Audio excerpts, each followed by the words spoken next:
Bismillah, Assalamualaikum warahmatullahi wabarakatuh. Perkenalkan, saya Uswatun Hasanah dengan NIM B1B125152 dan pada kesempatan kali ini, saya bersama rekan saya Tiara Julianti Rosikan dengan NIM B1B125149. Halo semuanya, perkenalkan nama saya Tiara Julianti Rosihan dengan NIM B1B1251149. Saya berasal dari jurusan Manajemen, Fakultas Ekonomi dan Bisnis, Universitas Halu Oleo. Kami dari kelompok 13 akan membedah salah satu topik paling fundamental sekaligus strategis dalam manajemen keuangan, yaitu mengenai struktur modal. Kami berharap pembahasan ini dapat memberikan perspektif mendalam mengenai bagaimana perusahaan mengelola keputusan pendanaannya secara optimal. Sebelum kita melangkah pada teori-teori yang kompleks, mari kita letakkan landasan berpikir kita terlebih dahulu. Setiap entitas bisnis, mulai dari usaha rintisan hingga korporasi raksasa yang terdaftar di bursa, selalu dihadapkan pada satu pertanyaan krusial yang menentukan masa depan mereka. Dari mana modal untuk mendanai operasional? Dan rencana ekspansi harus berasal dari mana? Apakah kita harus mengandalkan kekuatan modal sendiri dari pemegang saham? Ataukah kita perlu memanfaatkan pinjaman dari pihak ketiga? Keputusan inilah yang menjadi inti dari pengelolaan struktur modal. Untuk memberikan arah yang jelas, ada 6 tujuan pembelajaran utama yang ingin kita capai. Kita akan memulainya dari pemahaman definisi dasar struktur modal, kemudian menelusuri teori Modigliani-Miller yang legendaris, menganalisis bagaimana faktor pajak mengubah lanskap keputusan, memahami risiko kebangkrutan melalui pendekatan trade-off, melihat implikasi biaya keagenan, hingga diakhiri dengan bagaimana manajemen menggunakan struktur modal sebagai instrumen sinyal informasi kepada pasar. Agar mendapatkan gambaran yang nyata, mari kita bedah studi kasus internasional dari maskapai penerbangan Emirates. Sebelum tahun 2018, Emirates menerapkan strategi cerdas dengan menyewa atau melakukan leasing terhadap armada pesawat mereka. Mengapa? Agar utang pembelian pesawat tidak tercatat di dalam neraca, sehingga laporan keuangan mereka terlihat bersih, atau dikenal dengan istilah off-balance sheet financing. Namun, pada tahun 2019 diberlakukan standar akuntansi baru, yaitu IFRS 16. Regulasi ini mewajibkan seluruh sewa operasi jangka panjang diakui sebagai utang di dalam neraca. Dampaknya sangat instan dan masif.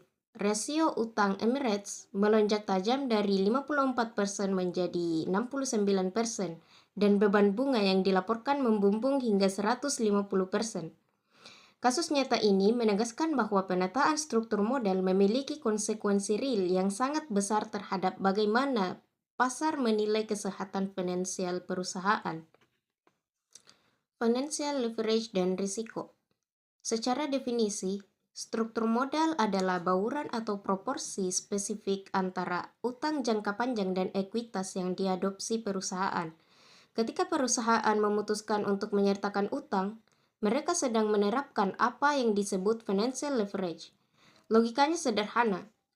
Kita menggunakan dana pinjaman dengan biaya tetap untuk mendanai aset, dengan harapan aset tersebut menghasilkan imbalan hasil yang lebih tinggi daripada biaya bunga utangnya, sehingga keuntungan bagi pemegang saham bisa terlipat ganda. Namun, ingatlah hukum dasar keuangan. Tidak ada makan siang gratis. Penggunaan leverage ini secara otomatis melahirkan risiko keuangan. Perusahaan terikat kewajiban hukum untuk membayar bunga dan pokok utang secara periodik. Kewajiban ini sifatnya tetap dan tidak peduli apakah perusahaan sedang mencetak laba besar ataupun mengalami kerugian operasi.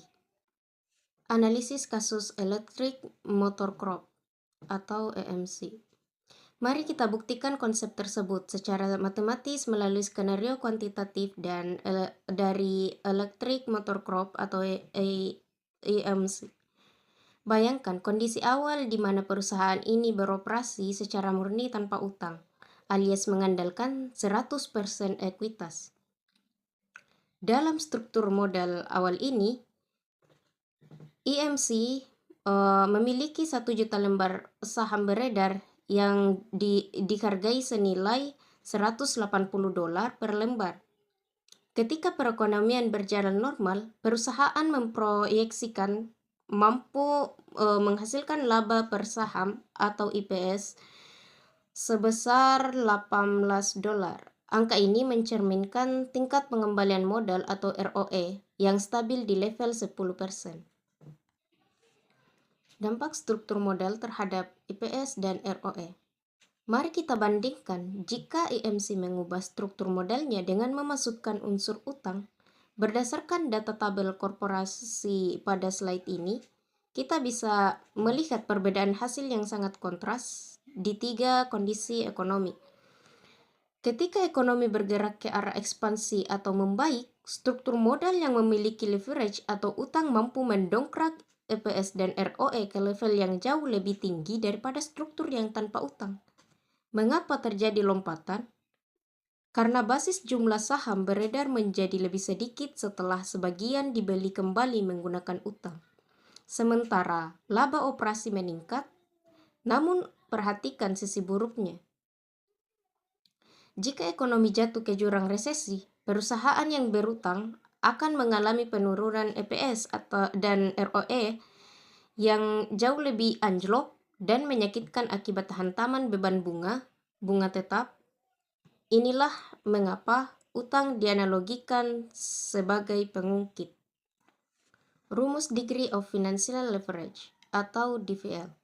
Untuk mengukur seberapa sensitif perubahan laba per saham atau EPS akibat volatilisasi laba operasi perusahaan, kita menggunakan indikator yang disebut Degree of Financial Leverage atau DVL. Seperti yang tertera pada formula di layar, DVL dihitung dengan membagi persentase perubahan IPS dengan persentase perubahan EBIT. Secara praktis, semakin tinggi nilai angka DVL suatu perusahaan, berarti semakin agresif perusahaan tersebut menggunakan utang. Dampaknya, risiko keuangan mereka menjadi semakin tinggi karena margin kesalahan yang mereka miliki menjadi semakin sempit sebelum kewajiban tetap menghabiskan seluruh laba bersih. Teori M&M proposisi 1 tanpa pajak.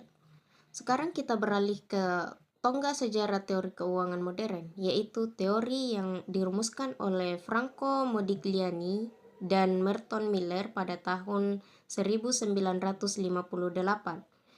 Dalam proposisi 1, mereka mengajukan argumen yang sangat provokatif pada masanya, dengan mengasumsikan kondisi pasar modal sempurna, di mana tidak ada pajak, tidak ada biaya transaksi, tidak ada asimetris informasi, dan investor dapat meminjam dengan tingkat bunga yang sama dengan perusahaan. M&M menyatakan bahwa nilai perusahaan sama sekali tidak dipengaruhi oleh struktur modalnya. Dengan kata lain, nilai perusahaan murni ditentukan oleh aset produktifnya dan risiko bisnisnya bukan dari bagaimana aset tersebut didanai. Mau perusahaan menggunakan 90% utang dan 100% saham, keuntungan total nilai perusahaannya tetap sama besar. Baik, presentase selanjutnya akan diteruskan oleh rekan saya, Tiara Julianti Rosihan, dan kepadanya persilakan. Baik, saya Tiara Julianti Rosihan akan melanjutkan pada bagian kedua. Pada kelanjutan teorinya, M dan M menjelaskan mengapa nilai perusahaan di proporsi 1 bisa tetap konstan, yaitu karena adanya mekanisme attribute personal oleh investor. Masuk ke proposal 2, M dan M menegaskan bahwa ketika perusahaan menambah utang, yaitu notabene biayanya lebih murah, risiko yang ditanggung oleh pemegang saham otomatis akan naik. Karena risiko naik, pemegang saham menuntut tingkat pengembalian atau biaya ekuitas yang lebih tinggi pula. Kenaikan biaya ekuitas ini secara presisi menghapus keuntungan diri penggunaan utang murah tersebut. Hasil akhirnya, biaya modal rata-rata tertimbang atau WACC perusahaan akan tetap konstan atau tidak berubah. Tentu kita semua sadar bahwa asumsi tanpa pajak milik M dan M tidak relevan di dunia nyata. Oleh karena itu, pada tahun 1963, M dan M memperluas teori mereka dengan memasukkan faktor pajak korporasi. Disinilah dinamika berubah total, karena biaya bunga utang dapat dikurangkan dari laba sebelum pajak. Utang berfungsi sebagai pengurang beban pajak atau yang kita kenal sebagai tax shield atau perlindungan pajak. Penghematan kas dari pajak ini menjadi hak milik para investor. Akibatnya, dalam kondisi dunia nyata dengan pajak, nilai perusahaan yang memiliki utang akan selalu lebih besar daripada nilai perusahaan yang tidak memiliki utang sama sekali. Formula kenaikan nilainya adalah nilai tanpa uang ditambah dengan nilai sekuritas perlindungan pajak sekarang. Baik, pada materi selanjutnya membahas biaya agensi dan konflik kepentingan. Nah, jika utang membawa penghematan pajak, mengapa perusahaan tidak menggunakan 100% utang saja? Jawabannya adalah karena adanya biaya kebangkrutan dan biaya agensi. Biaya agensi muncul akibat benturan kepentingan antara pemegang saham dan pemberi pinjaman ketika utang sudah terlalu menumpuk. Ada dua fenomena buruk yang sering terjadi. Fenomena pertama, manajer terdorong melakukan investasi pada proyek yang sangat beresiko sangat ekstrim. Jika berhasil, pemegang saham untung besar. Jika gagal, pemberi pinjaman yang menanggung rugi. Kedua adalah underinvestment, di mana manajer menolak proyek-proyek bernilai positif karena tahu seluruh hasilnya hanya akan dipakai untuk melunasi hutang. Namun, di sisi lain, utang yang moderat berimplikasi positif sebagai alat kontrol agar manajer tidak menghamburkan kas untuk hal yang tidak produktif. Pada materi selanjutnya membahas tentang teori hierarki dan teori sinyal. Nah, untuk menjelaskan bagaimana perusahaan secara real memilih sumber pendanaan, Gordon Donaldson dan Stewart Merz merumuskan pecking order teori. Teori ini menyatakan tidak ada struktur modal tunggal yang optimal, melainkan adanya sebuah hierarki pilihan. Perusahaan akan selalu mengutamakan dana internal dari laba ditahan karena bebas biaya transaksi. Jika dana internal habis, mereka akan menerbitkan utang, dan pilihan yang paling dihindari atau ditaruh di urutan terakhir adalah menerbitkan saham baru. Mengapa? Ini berkaitan erat dengan signaling teori. Ketika manajemen menerbitkan saham baru, pasar menanyakan sinyal negatif bahwa harga saham perusahaan saat ini sedang kemahalan atau overvalued, sehingga manajemen buru-buru menjulukan ke publik. Hal inilah yang memicu penurunan harga saham saat pengumuman emisi. Materi selanjutnya membahas studi kasus Lehman Brothers Repo 105. Nah, pengelolaan struktur modal menuntut transparansi penuh dan moralitas yang tinggi. Seperti kutipan yang terkenal dari begawan saham Warren Buffett, diperlukan waktu 20 tahun untuk membangun reputasi keuangan yang solid. Namun, hanya butuh 5 menit untuk menghancurkannya selamanya. Pelajaran paling berharga terjadi pada kejatuhan bank investasi Lehman Brothers pada krisis global 2008. Lehman memiliki struktur modal yang sangat berbahaya dengan leverage mencapai rasio mengerikan 32:1. Guna menyembunyikan resiko masif ini dari mata publik dan regulator, mereka memanipulasi laporan keuangan lewat transaksi rekayasa akuntansi yang dinamakan Repo 105. Mereka mengeluarkan utang dari neraca sesaat sebelum pelaporan dan memasukkannya kembali setelah laporan dipublikasikan. Ketika likuiditas ini mengering, manipulasi ini terbongkar dan meruntuhkan institusi yang telah berdiri ratusan tahun tersebut. Baik. Nah, untuk kesimpulannya, sebagai konkludasi akhir dari seluruh rangkaian pemaparan kelompok kami, kebijakan struktur modal pada hakikatnya adalah seni mengelola risiko dan peluang.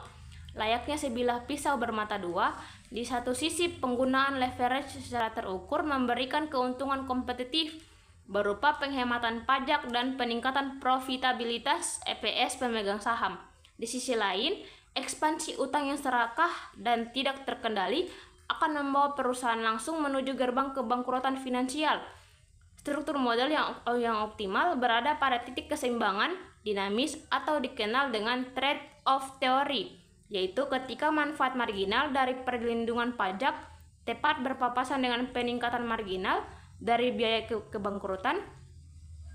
Manajer keuangan wajib menjunjung tinggi integritas laporan keuangan agar pasar terus menaruh kepercayaan kepada kelangsungan bisnis korporasi. Sekian paparan materi dari kami. Saya ucapkan terima kasih. Assalamualaikum warahmatullahi wabarakatuh.